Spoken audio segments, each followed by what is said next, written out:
जो हमारा ओरिजिनल पहाड़ का संगीत हुआ करता था, पहाड़ का खान पान हुआ करता था, वो विलुप्ति के कगार पर जा रहे हैं या काफ़ी कम हो गया। इस कला को हमें पोषित करना, बढ़ाना है आगे और ज़िंदा रखना।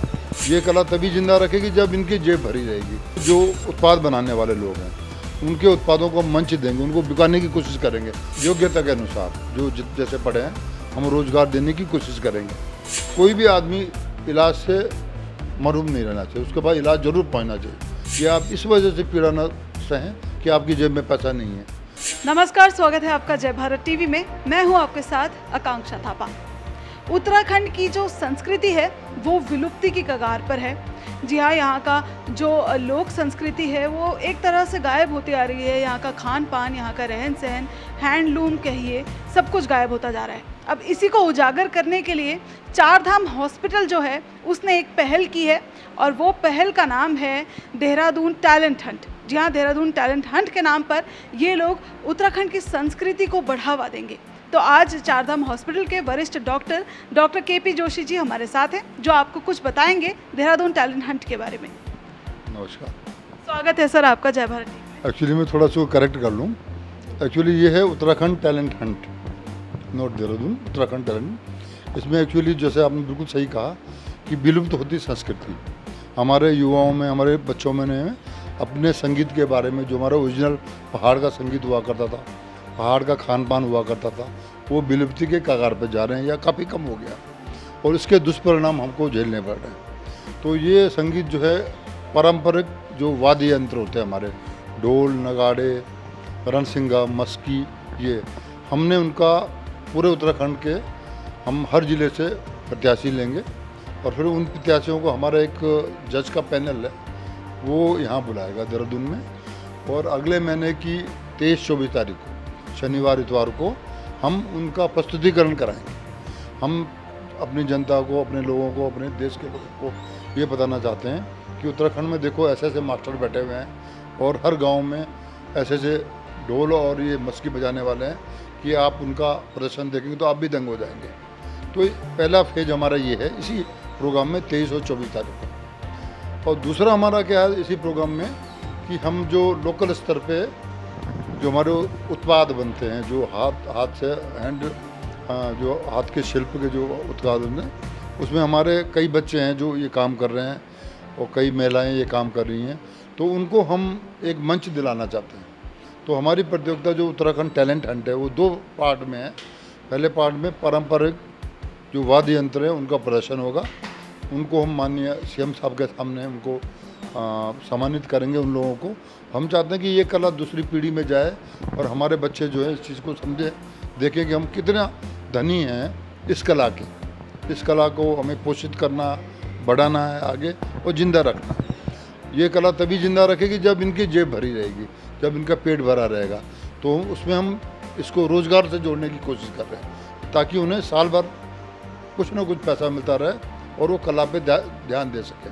ऐसा ही हमारा ये है कि वो आप क्या बनाते हैं, आप गांव के लेवल पे क्या, बहुत सारे कलाकार हैं ऐसे जो टोपियां बना रहे हैं और तरह तरह के सजाने वाले मॉडल बना रहे हैं, तरह तरह के उत्पाद बना रहे हैं। तो पहला प्रयास हमारा है कि उनको एक मंच दें, उनको रोज़गार दें, मंच दें। तो ये हमारा। तो सर, जैसे हमने बाहर पोस्टर पे देखा कि जो प्रथम आएगा उसको एक धनराशि मिलेगी 51,000 की, द्वितीय तृतीय को भी, और पहले जो 10 विजेता होंगे उनको आप रोज़गार देंगे।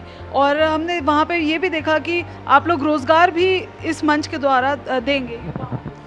देखिए, ऐसा पहले सबसे बड़ी बात तो उनको पहचान के सम्मानित करना और उनको विकास करना, उनकी संख्या बढ़ाना। हमने ये सोचा है कि एक तो उनका राउंड दी ईयर हम उनको इनकम कैसे उनकी सुनिश्चित करेंगे। तो उसके लिए हमने एक ये किया कि इस समय तो हम उन्हें जो हमने पहले पुरस्कार जो हमने घोषणा की थी उसमें हमारे जो जज महोदय हैं, जो जिन पे हम डिपेंड करेंगे, जो सेलेक्ट करेंगे, जो उन्होंने ये सुझाव दिया है कि आप फर्स्ट सेकंड थर्ड ना करके, क्योंकि हर जिले की अलग संस्कृति है, बजाने का ढंग अलग है और तरीके अलग अलग है। तो उनको सबको यूनिफॉर्म आप बांट दीजिए। तो हमने उसको एक्सेप्ट कर लिया। तो फर्स्ट सेकंड थर्ड की जगह हम उनको एक धनराशि हम सबको एक जैसा देंगे, ये हमने कर दिया। सेकंड, जो उत्पाद बनाने वाले लोग हैं उनके उत्पादों को हम मंच देंगे, उनको बिकाने की कोशिश करेंगे और कई चीज़ें तो हम खुद भी खरीदेंगे। तो ये हमारा तीसरा जो रोज़गार की बात हुई है, तो जो हमारे स्पॉन्सर करने वाले लोग हैं उनसे हमने बात की है कि इन लोगों को इनकी योग्यता के अनुसार जो जैसे पढ़े हैं हम रोज़गार देने की कोशिश करेंगे। तो अपर 10 हमने इसलिए चुने कि जितना हम कर सकते हैं, हो सकता है ये संख्या आगे बढ़ सकती है। और जिला स्तर पे हमने ये किया कि इन लोगों की हम लिस्ट बना देंगे और हम और आप लोग इन लोगों को अपने समारोह में ज़रूर बुलाएंगे। और सरकारी समारोह जो होते हैं उससे आधा घंटे पहले इनका शो रख दिया और एक मिनिमम राशि इनको दी, तो साल भर इनको कुछ ना कुछ मिलता रहेगा और कला भी विकसित होती रहेगी। तो सर क्या चारधाम हॉस्पिटल पहले भी ऐसे टैलेंट हंट वगैरह कर चुका है? ये एक्चुअली हम इस तरह के कामों में शुरू से ही लगे हैं। हम लोग मेडिकल कैंप लगाते हैं दूरस्थ स्थानों पे और सुपर स्पेशलिस्ट टीम लेके हम पहाड़ के दूरस्थ उत्तरकाशी जैसी जगह है, इन जगहों पे हम जाते रहते हैं। फिर हम वहाँ पर उन्हीं लोगों से विकलांग कैंप भी लगवाते हैं। फिर हमारा क्या है कि कोई भी आदमी इलाज से महरूम नहीं रहना चाहिए, उसके बाद इलाज ज़रूर पहुँचना चाहिए। तो हमने एक थीम बनाया है कि आप पीड़ा न सहें। हमने पहाड़ में जगह जगह ये संदेश भिजवाया कि आप इस वजह से पीड़ा न सहें कि आपकी जेब में पैसा नहीं है, आप हमारे पास आइए, जो हमसे हो सकेगा हम आपका इलाज करेंगे और जिससे भी इलाज कराएंगे वहाँ भी आपका कम से कम में या लगभग फ्री में करने की कोशिश करेंगे। तो धन्यवाद सर, जय भारत टीवी को अपना समय देने। इसमें गरीब लोगों की सहायता कोशिश करते हैं कि जितना कर सकते हैं। ज़ोरों शोरों से आपका हॉस्पिटल जो है वो सोशल वर्क की तरफ काम कर। जी हम तो अपनी तरफ से कोशिश कर रहे हैं और करते रहेंगे। Thank you so much sir, अपना समय हमें देने के लिए। धन्यवाद आपका। तो ये थे डॉक्टर केपी जोशी। तो जैसा कि आप सभी जानते हैं कि डॉक्टर जो हैं वो कोरोना वॉरियर्स होते हैं। कोरोना के समय में डॉक्टर्स ने कितनी मदद की लोगों की, और लोगों की जान भी डॉक्टर बचाते हैं। लोग उन्हें भगवान का रूप कहते हैं, लेकिन साथ साथ अब डॉक्टर्स का आपने ये चेहरा भी देखा जहाँ पर डॉक्टर उत्तराखंड की जो संस्कृति है उसको बढ़ावा दे रहे हैं। और इतनी अच्छी पहल है ये कि उत्तराखंड टैलेंट हंट के नाम पर सभी लोगों को रोज़गार मिल सकेगा और सभी लोगों को एक मंच मिल सकेगा जहां पर उन्हें रोज़गार मिले और वो अपनी चीज़ों को बेच सके इस चीज़ उत्तराखंड टैलेंट के दौरान। तो यही उम्मीद करते हैं कि आप लोग बढ़ चढ़ के इसी तरीके से संस्कृति को आगे बढ़ाते रहें। हम जनता से भी अपील करेंगे कि आप लोग भी आगे आएँ।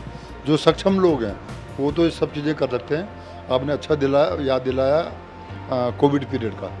तो कोविड पीरियड में हमारा एकमात्र अस्पताल ऐसा है जो एक दिन भी बंद नहीं रहा।